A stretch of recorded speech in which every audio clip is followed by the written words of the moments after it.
I apologize, as I feel like my first two videos back are both politically charged, and I promised you no more politics in that last video. But I also feel like I should talk about service agreements because I've been getting a lot of questions from people just about those. So today, that is exactly what I am going to cover: service agreements here in Winnipeg, Manitoba.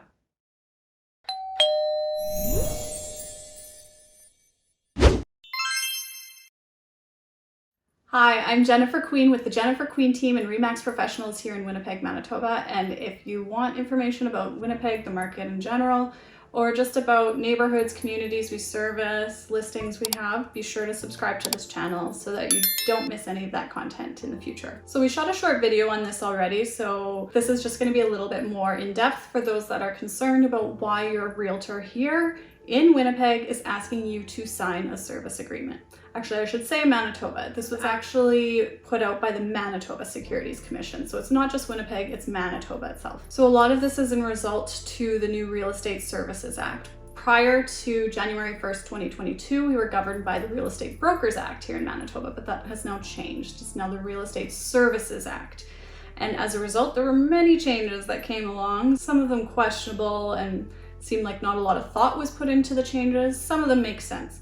So you got to take the good with the bad, essentially. If you are a buyer and you haven't bought a house since prior to 2022, it's probably going to be most noticeable for you that there have been changes. Sellers, maybe not as much. So like I said, the Real Estate Services Act came into effect January 1st, 2022.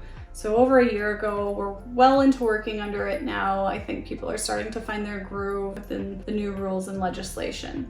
So like I said as well, if you are a seller, you probably won't notice as much because anytime that you were listing a home in Manitoba, you would have had to sign a listing contract anyways. However, buyers prior to 2022 were not required to sign service agreements. So if you were a buyer, you could call up an agent, say, hey, I want to look at 123 Banana Street. Can you please take me there? And we would be able to do so. If it's my own listing, I still can do that. However, if we're at my listing and you start asking me for advice on what I think the house is worth, if you start asking to see additional properties other than my own listing, then at that point, a service agreement should be signed. And keep in mind too, the only reason you don't have to sign a service agreement when I am showing you my own listing is because I already have a service agreement with the seller, meaning I am representing their best interest at that time.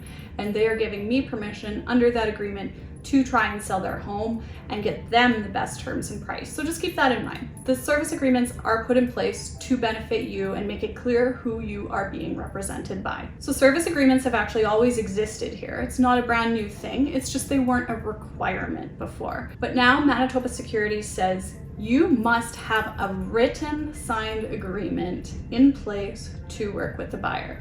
It can't be verbal. It can't be anything but in writing. So that is why you're having to sign on the dotted line now. And the instruction is anytime we provide a real estate service. So yes, of course, showing you homes might obviously be providing real estate service. However, there's some additional services that might not be as obvious. So for buyers, that could be setting you up on the portal to just send you listings. That is considered a service. So now you need to sign an agreement prior to us setting you up in said portal. Even advising on terms of a contract prior to signing. So similar to what I said, if I show you this property and you are not my client, I am showing you my own listing and you say, what are the comps down the street selling for? I can't tell you.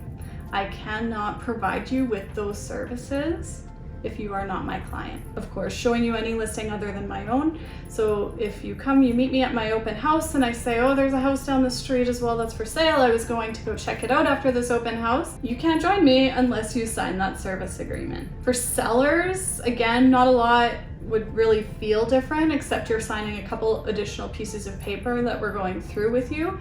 However, things like advising on staging, advising on sale price, any kind of topics such as this where we're giving you advice is considered a service. So you should also be signing a service agreement. Other things for sellers would of course be what we've always done, but with existing contracts in place, like presenting offers, advertising your property, etc. But there's also a provision spelled out in our service agreements for that purpose. So what do these changes look like? So interestingly enough, For seller, it is slightly different, even though it's not as crazy different as it is for buyers. However, if you've called me over to your home to do a home evaluation, tell you how I think you should stage the property, what the property needs prior to going on the market, talk about pricing, talk about strategy, timelines, all of that, we need to have a service agreement signed. And I know that's scary, especially if you are interviewing a few realtors and you don't want to necessarily commit to one.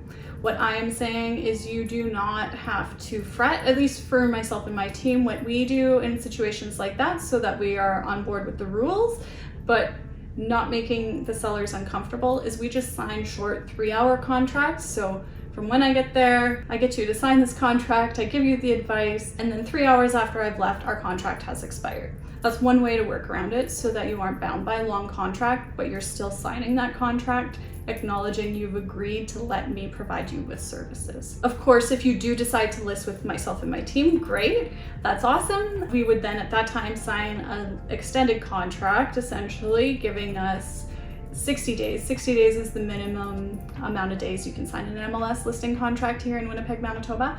So we usually just sign those 60-day contracts. So we'd sign the regular MLS listing contract at that time and then a service agreement contract that goes for the same period of time. Like I said before though, the most notable difference is for buyers. No longer can you call your realtor, say, hey, can you send me some houses just so I can start getting an idea of what things are selling for without these contracts in place. It's really unfortunate, to be honest, because I do think that it's in a buyer's best interest when they're initially starting this period to at least talk to a few realtors, get a feel for the services they provide and what working with them really looks like. But because of these rules, we're putting buyers in a little bit more awkward of a position. I'm noticing now, because I list a fair amount of homes, that I'm getting more calls to work with the listing agent direct because buyers aren't clear on what these new rules mean, and they think that by working with me, they don't have to sign a contract because I'm representing the seller again, though, keep in mind. So they want to go with the least amount of friction, but long term, I actually think that's more friction. You should always have your own individual representation. And I understand, like, I think it's nerve-wracking to be told you have to sign a contract with somebody to work with them and then perhaps find out a week later it's not a good fit. Like, that's horrible. It definitely wouldn't be our first choice on how we want to do business here, but it is our only choice. We have not been given an option.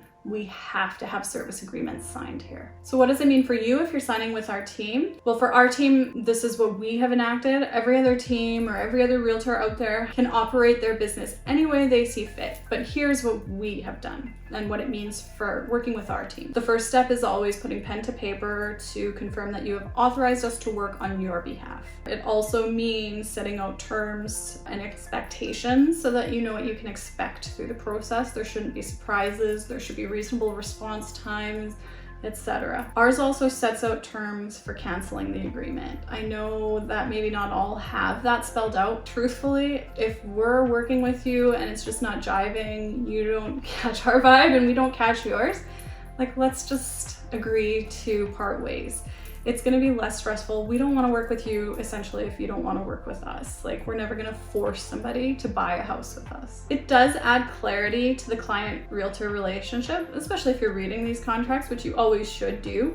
But it talks about the duties we owe to you, like loyalty, integrity, honesty, trust, like all those things, and what you can expect by retaining your own representation. For our service agreements, at least, there is no cost. Almost every listing on the MLS is offering a commission out to a buyer's agent. So what we actually fill our forms out in terms of what you owe us is 0%. We agree to accept whatever is written on the MLS listing for the homes we are seeing with you to be our compensation. If there's a situation where you want to see if for sale by owner or FSBO, as we often call them, so perhaps they're not advertising commission, that 0% still applies. Of course, if the seller is willing to pay commission, we will ask for the commission, but essentially, we don't ever want somebody to not sign a contract or to not be properly represented because they're concerned about having to pay out of pocket for commissions. Those circumstances are actually quite rare. I can't tell you the last time a seller in Manitoba wasn't willing to pay a commission to a buyer's representative. So it happens so seldom that we're honestly not that concerned about it, and we're happy to sign these contracts at 0%, so essentially no cost to you. And then of course for sellers, it's similar to whatever we've agreed to for the MLS listing contract. Just something else too that we decided to institute on our team, similar to the theory on signing very quick service agreements with our sellers, we thought we should do that also with our buyers so that they don't feel like they're bound to us with these long contracts. So my team and I discussed, and we all agreed that the proper amount of time to establish your rapport and to get comfortable with clients is around that 2-week mark, which is oftentimes 2 cycles of real estate. So a good amount of opportunity to get out, to look at property, and then decide at that point if you want to extend for a longer term. Essentially, we want you to be able to test out our services, make sure you're happy, and not be stuck with us for months and months on end if the vibe just isn't right. We like to call this our orientation period. And during this period, what we end up doing is discuss an overview of the process, put you in touch with the right professionals, so like mortgage brokers, home inspectors, etc. Provide you with copies, of course, of our home buyer guide, which is available on our website if you're wanting to get yourself a copy. But again, remember that service agreement. Start sending you listings and sales statistics for the area just to make sure you're educated on the market. And essentially do whatever it takes to start getting you set up for success. We want you to feel comfortable with the process. We want to, of course, demonstrate the value we offer and how we function so that you can get a sense of who it is you're working with before signing any long contracts. And just one final reminder, again, as a buyer, perhaps you're just dipping your toes in the water, starting to get comfortable with the market. Just remember, if you are out there calling around to other realtors and hearing the same information that you need to sign a service agreement and you're reluctant to do so, totally fair. It's always a good idea to maybe go check out open houses, get to know the realtors there, get a sense for personalities. But what I caution you on is this.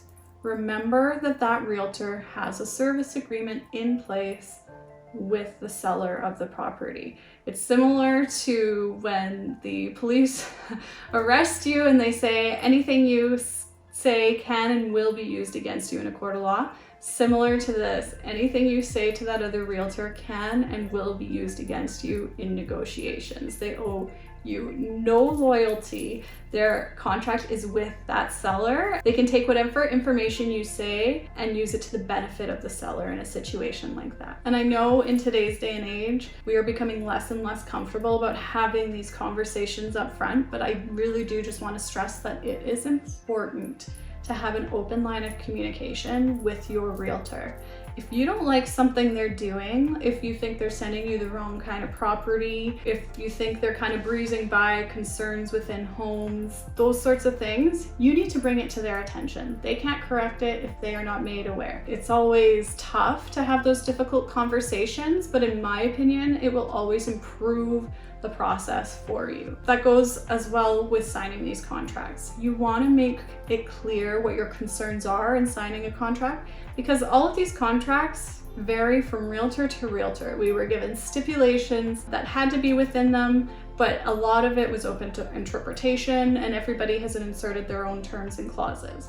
So going through that contract with them and telling them if there's parts that make you uncomfortable or if there's things that aren't clear, having that open line of communication up front is really important. Also keep in mind that any realtor that isn't getting you to sign this documentation but is showing you properties and stuff is technically breaking the law. And is that the type of representation you want on your side? Somebody that doesn't follow the rules or do their own due diligence when it comes to one of the biggest transactions of your entire life? I think not, but to each their own. I just want to talk one more time, sorry this is becoming long-winded and I realize it, about cancellation. Realtors can all stipulate in their contracts what is required to cancel the contract. Some might not have easy out clauses. Again, ours is easy cancellation. You tell us that you don't want to work with us anymore and we say, okay, you're released from this contract, essentially. Again, we don't want to work with you if you don't want to work with us. Like, we are here building our clientele, and a lot of our business now is built on referrals, repeat business, and we prefer to work with our people. And if you're our people, great, but if we don't mesh, I honestly, it's just going to be pushing that boulder up a hill the whole process, and I think it's better for us all to cut our losses and go find people that we work well together with and just enjoy life. That's my 2 cents. I will post some of the legislation below just in case you're curious, but it is the law. We are asking you to sign these contracts because we have to, not because we want to. It is the law, and we all want to keep our licenses on this team. So again, thanks for watching. I'm Jennifer Queen with the Jennifer Queen team and RE/MAX Professionals here in Winnipeg, Manitoba. If ever you have a question, or even if you want to see our buyer service agreement before signing it, let me know. I'm happy to send it over. It's a quick 2-page document. It's pretty simple, not anything too scary in my opinion, but it does spell out what is required from your realtor through the process. And it talks about cancellation too, although hopefully you'll never want to cancel with us. Again, if you haven't already, be sure to subscribe to our channel. We're always coming out with new content. I am back in the creating mode, and I do not plan on letting this slip again. We finally finished our main floor renovation here in our house, and as a result, I can work back in my office again. So stay tuned for more content in 2023. Thanks for watching, guys.